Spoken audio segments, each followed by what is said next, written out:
Hello, new career services staff. During this training session today, we're going to discuss the employee manual, which includes information on our policies and career services expectations, also service approvals, and we'll touch briefly on evaluations. It is important that you talk to your supervisor if you have any questions on the topics that we're going to discuss today. Also, I wanted to highlight a few things before we go through the employee manual. So one is that this is located in OneNote. OneNote you can get to through Office 365. You will also get a notification from Keith Julian, our Assistant Director of Operations, where he will share the OneNote with you. Also in that email, he's going to ask that you respond, certifying that you have read and understand the employee manual. So it's important that not only do you watch the video, but you take some time to go through this on your own. And then he's also going to send you, probably in the same email, information about our confidentiality form, and you will need to agree to keep any information that you found through Career Services confidential. Now, with that said, at the end of this video, you will be asked to go and take a quiz on the employee manual. So answer questions to make sure that you understand and have paid attention to what we've been talking about today. So with all of that said, we're going to go ahead and get started. So here is our employee manual. One tab is career services. Now in these, this is just general information about our office, a little bit about who we are and our mission and vision. Now we do have a lot of acronyms in our office. If you're ever confused about what something means or what something is, this is a good resource for you to kind of look through. Now, each area of career services has a folder that just gives a basic overview of what their responsibilities are. We will have a whole session during training about the Career Center, our Career Services Department overview, and each area will kind of talk about what they do. However, if you're ever confused, you can always go through here and take a look. There's also a tab for career services staff. This is for full-time staff. You do not need to look at this at all. It has absolutely nothing to do with you. Now, if you look down here to student employees, this is where we're going to spend all of our time. Now, with that said, we do have some general expectations for all of you. So our technology, equipment, and supplies, these are for business purposes only. The other thing to keep in mind is that you need to help us maintain a professional atmosphere in career services. So, don't be overly loud. Those conversations can be distracting. Also, you should be working. So playing card, board game, using your personal laptops, devices should not be used while you are at work. With that said, you are always a representative of ISU and career services. So make sure that you're keeping your conversations appropriate and respectful. This also means that you treat every coworker, guest, anyone you come into contact with in a respectful manner. Now, when it comes to personal phone calls, visits, text messages, we really ask that you try to limit those during work hours for emergency needs only. You are allowed to eat and drink at your desk while you are working. Just remember to clean up after yourself and be discreet. All of our communications in the office will be through Outlook. You all will have a VPSA office email account. This is where we will email you. This is where we want you to keep your calendar updated so that we can see when you're working, what's going on, and keep track of the stuff that you're doing for our office. Now, when it comes to homework, you are allowed to do homework with the permission of your direct supervisor. Now, with that said, make sure you're talking to them about what their expectations are and when that may be appropriate. Cleanliness is super important, especially now. So you are responsible for cleaning and organizing your workspace, and we're going to have some very specific rules for keeping things clean. We'll go into that a lot more detail later on in training. And then the other thing, which is super important, is to have open communication with your supervisor. And so if you have questions or problems with the deadline, whatever the case may be, make sure you're talking to your supervisor about it and keeping them in the loop. Now, the next thing I would like to talk about is attendance. And so we are relying on you to play your part in the team. So if you are late or you failed to attend work, then that has an impact on your coworkers, on our guests, other students who are coming in. So it also impacts our mission. So with that said, we expect you to be prepared and on time. So if possible, try to arrive 8 to 10 minutes before your scheduled shift so that you can get your computer ready, you can get whatever you need to get started on time. Now, we do understand that life happens, and so you may have some unplanned absences that may pop up. You may be sick, you may be running late from class, other emergencies may happen. One of the things that's super important for you to do if that does occur, you need to call the front desk reception. Here's the phone number. I highly recommend that you put that in your phone so that you can call. Now, if you know in advance that you're not going to be able to make it, please call at least 2 hours before your shift. If for some reason something happens overnight, the office isn't open, you can always call that number and leave a voicemail for the person the next day. The other thing that we ask you to do is to contact your supervisor directly. So they all have different preferences. Some prefer email, some want a phone call or text. So whichever way your supervisor is asking you to let them know.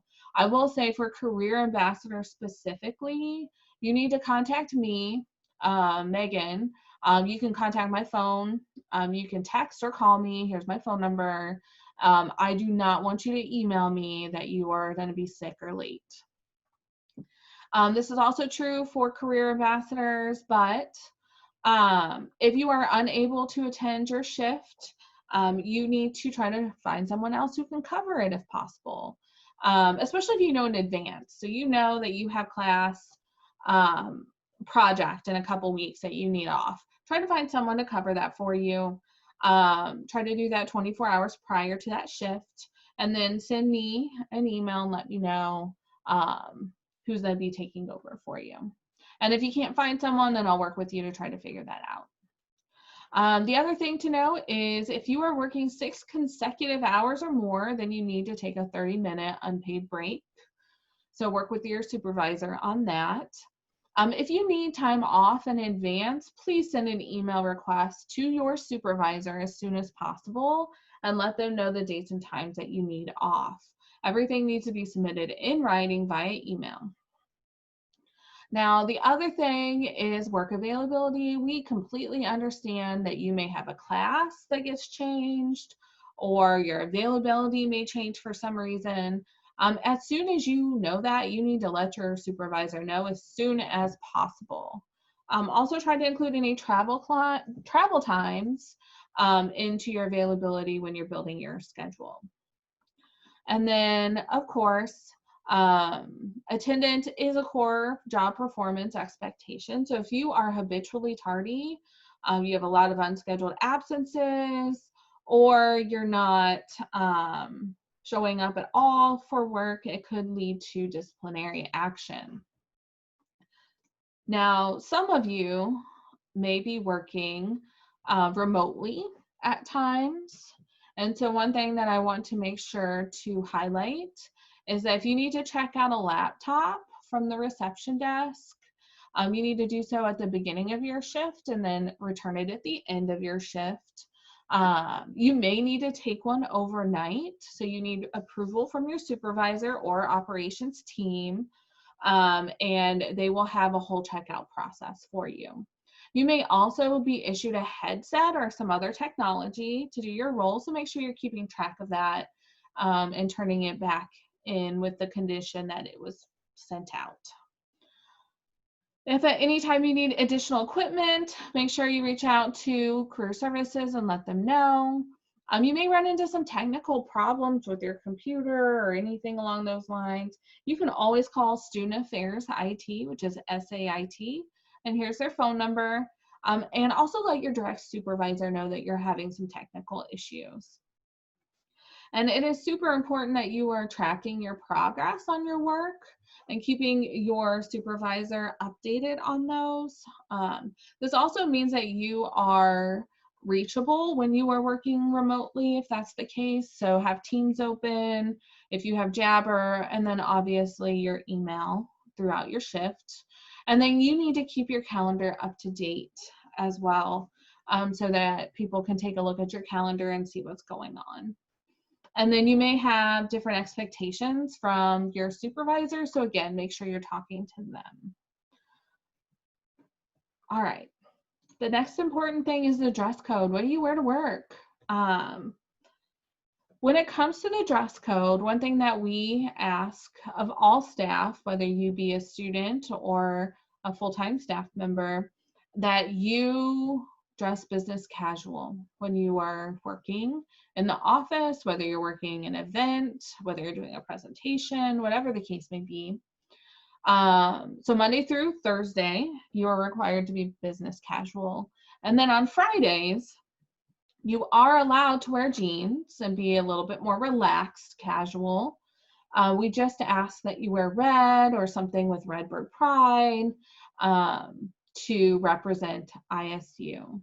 Now, with that said, if you're unsure about what business casual attire is or what you should wear with Friday attire, you can see that here.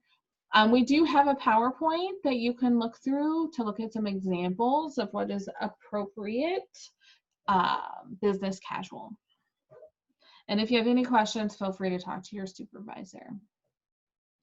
Now, we do perform job performance evaluations in career services. And the purpose of these is twofold. One, we want to have an intentional conversation with you to help you grow and develop as a professional. And we want to make sure that you are improving. With that said, any information that is put on your job performance evaluation should not be a surprise. Your supervisor will communicate any problems or issues throughout the entire semester. The other thing is that we want to help you with your future career goals. And so we ask that you do some reflection to help with that process. Now, when it comes to the job performance evaluation, all student employees will receive an evaluation once in the fall semester and once in the spring semester. And the evaluation process is a two-tiered process. CAs, career ambassadors, you get a three-tiered process. So you will do a self-evaluation, a supervisor will do an evaluation of you, and career ambassadors only, you will have your peers also do an evaluation of your performance. And then you will meet with your supervisor and discuss any of those results and action plans. If you have any questions about that, please talk to your supervisor, but they will be sharing copies of your evaluations ahead of time and giving you more instructions for that. Now, the other thing we want to highlight is that academic integrity is super important. And so keep that in mind as you are doing your work. We do have a formal disciplinary process, so more information can be found here. And if you ever need to contact Human Resources, here are the people that you would reach out to. Now, all of you will be getting technology instructions from your supervisor. If for some reason you cannot find them and you're unsure about where things are, or you want to find some links, all of that stuff is here that you can get to very easily, such as how do you get to the Q Drive, how to do Zoom, which printers we use in the office, as well as how to do Simplicity as manager function. So I'm going to skip ahead here a little bit and come down to career ambassadors. Here's their job description if you wanted to look into that. For career ambassadors specifically, drop-ins are your primary focus. You need to make sure that you are paying attention to that. And if you have other projects or tasks, those are things that you can set aside as students come in for drop-ins. During downtime, I highly recommend that you get to know the Career Services website and figure out some of the things that we do for others on campus. I talked about job performance evaluations earlier. This is more detailed information for career ambassadors, and here are examples of those evaluation forms. Now, for attendance and time reporting, this is for all student employees. So all undergraduate student employees are required to swipe in and out for their shifts. It won't be at the front desk. More information to come on that. And this may be something that may be changing due to how our office is operating this semester, so talk to your supervisor. All students are required to report their time using iPeople, and those due dates are the 15th and the last day of each month. You will receive updates when reporting times are different, such as fall break or winter break, and you'll get that from your supervisor. So it is important that you sign in and out of work when you are working. The other thing to keep in mind, though, is this 28-hour rule. So if you are working multiple jobs on campus, you need to make sure you do not go over that 28 hours between all of your jobs that you are holding on campus. The other thing we highly recommend is that you do direct deposit. So that you can get your money directly and not have to go to student accounts and pick up your paycheck. And we do have a tutorial right here on submitting timesheets. If you ever have any questions, you can have a look through there. For career ambassadors specifically, I'm gonna skip that. Oh, this is true career ambassadors, but also I think this is true for anyone who works in career services. If you do not have anything to do, you should always ask your supervisor if they have anything else that you can work on. The other thing that you can do is work on your resume, your cover letter, your LinkedIn profiles, because we want you to continue to grow professionally as well. And for career ambassadors, we do have a mandatory staff meeting every week, and so make sure that you are attending those. You'll get Outlook invites for those. We talked about attendance and timekeeping. This is the same as the one I just showed you. And then we do have documents. So like I mentioned earlier, here's the confidentiality of data form and the employee handbook signature page. And so Keith Julian will be emailing you, asking you to respond and certify that you will follow confidentiality and that you have read the handbook. Now, with that said, when your time in career services is over, we will always give you an option to do an exit interview. And that can be either an anonymous survey or you can choose to meet in person. So if you have any questions about that, again, talk to your supervisor. The one thing I did want to show students, and I have to find it, so just give me 1 second. All right, so what I wanted to show all of you was the approval log for services in the office. I know it says career ambassador. I'm going to update that, so don't worry. You need to talk to your supervisor to see if they want you trained specifically to do resume or cover letter reviews for the office. If they say yes, they want you to train on this, this is the form that you will keep track of. You will have a folder in OneDrive where this will be located with your name on it that you can then go in and fill out. Now, we do not just let anyone go and do a resume review. There's these steps that you need to do. So the first thing that you would do is do 10 shadows of resume reviews. This could be with a career advisor, it could be with a grad assistant, it could be with a team lead or any of our returning CAs. Now, 5 of these must be with a career advisor. You can do this through drop-ins, or you can sit in on advisor appointments. You are also required to do a resume and cover letter review with your career advisor. So make sure that you're making an appointment with your supervisor or with your career advisor through Hire a Redbird.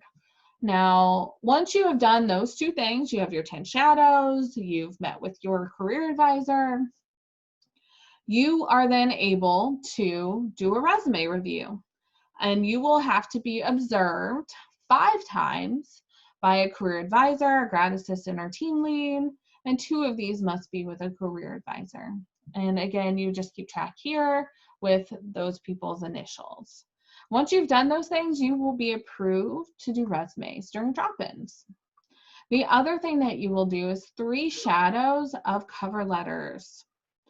And with those 3 shadows, again, it could be career advisors, graduate assistants, team leads, or returning CAs, and you would track that here. And then once you have those 3 shadows, you would be able to do cover letter reviews on your own. If you were going to do any presentations for the office, we ask that you do a shadow. And once you've done those shadows of a resume presentation, you will do a resume presentation to career services staff.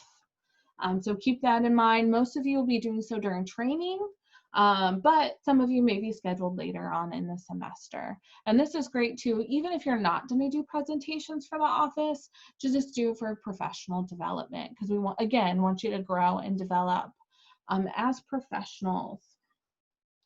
So with that said, I do want to pull up the manual one more time. And thank you so much for taking the time to learn about the expectations of career services. After this, please go to the link on the training schedule for the quiz. It will not be very long, I promise, to show that you have done some of these items and have learned about career services. So thanks for listening and have a great day.